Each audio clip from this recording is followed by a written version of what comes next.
What is up, everybody? This is Cody, aka DFS Prodigy, coming to you live, breaking down this upcoming DraftKings 3-game NBA slate. I have my jacket on because I just got home from an off duty.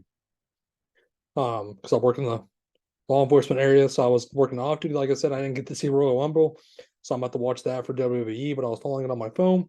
But like I said, I'm just getting home. But we have a 3-game slate. I'm happy with the 3-gamer because I'm tired. I'm ready to go lay down, shower. But we have NBA. Today was all right with Dallas stacks, but I'm ready for this 3-game slate. So let's start off with the Indiana at Memphis on the Indiana side. Wait, pause. Also, thank you for 600 subscribers on YouTube. It's definitely amazing seeing that and all the support.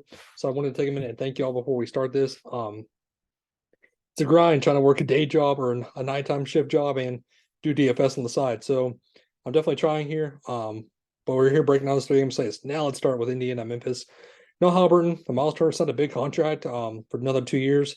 So the motivation is what I'm interested in because he was definitely working for that contract, and now that he has it, we'll just see. But Miles Turner, I don't mind him here. JJ McConnell, I mean, he's looking good still.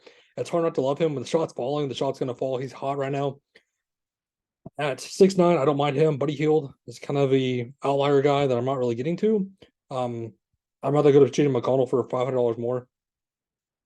Jarate with Nimhard back is a big question mark for me, along with Neesmith. I don't mind Nimhard, given that he is back. It's just what is he going to see minutes wise? I think Jarate is going to see a bump down in minutes, but he's been playing good also though. It just depends on who starts. On the Memphis side, Desmond Bane's a big question mark. If he's doubtful, I mean he's doubtful. So Jaws, I like him at 10-2. I like going to Brendan Clark still with no Steve Adams.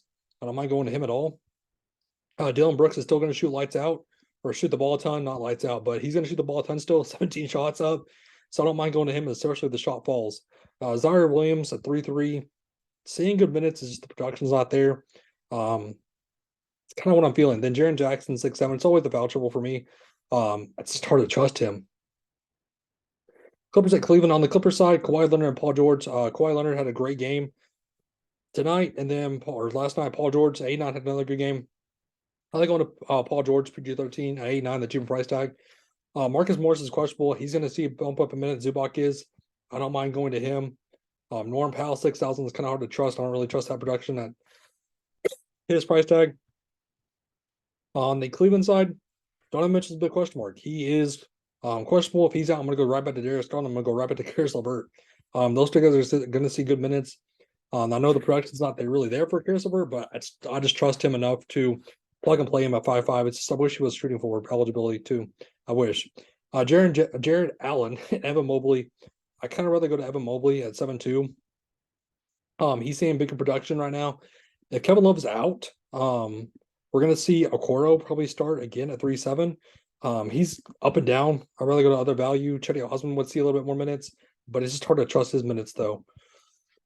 Sorry, I'm coughing. I was outside for 5 hours. Pelicans at Milwaukee. On the Pelican side, no Zion. Brandon Ingram is back at 7-6. He's seeing good minutes now. I don't mind him at the top price tag before it goes up. So you're McCollum 8-3. I kind of rather just go to other guards, especially in a bad matchup against Milwaukee. Joe Bell got ejected. So he would have. I know the 9 minutes is an outlier because he got ejected.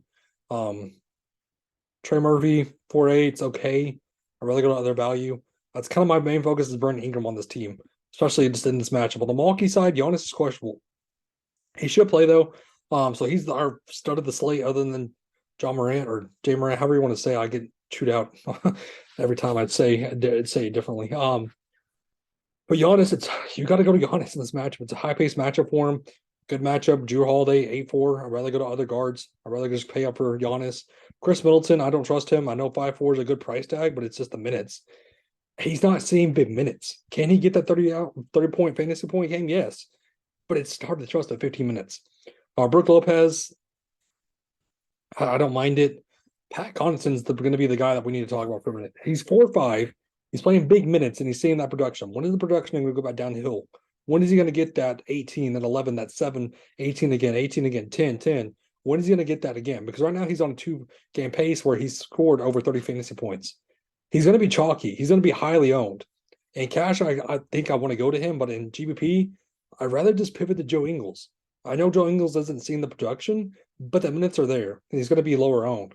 So in GPPs, I get it if you want to make the pivot to Joe Ingles. You might not want to. I know it doesn't look like it when one guy's getting you 30 and the other guy's getting you 15.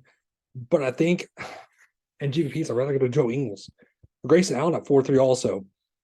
We know he can shoot lights out with a 3-point shot if it falls. We've seen those games before where the 3-point shot was clicking. So that's going to be the biggest thing is what are you going to do with the Bucks? What are you going to do with Patty C? What are you going to do with Joe Ingles? What are you going to do with Grayson Allen? My studs I'm going to obviously is Giannis and Morant. Those are my two spin ups. My value is going to come from Indiana and Memphis. I like stacking that game. If it can stay close, it's going to stay close. I like getting into some value on Cleveland if there's no Donovan Mitchell. I forgot to mention, if Donovan Mitchell's in, I'm not getting to Darius Garland. I'm not getting to Evan Mobley. I'm not getting to Karis LeVert. So that kind of wraps up a slate for us. Thank you for tuning in. It was a great save for us tonight. I'm going to bed. I'll see you tomorrow.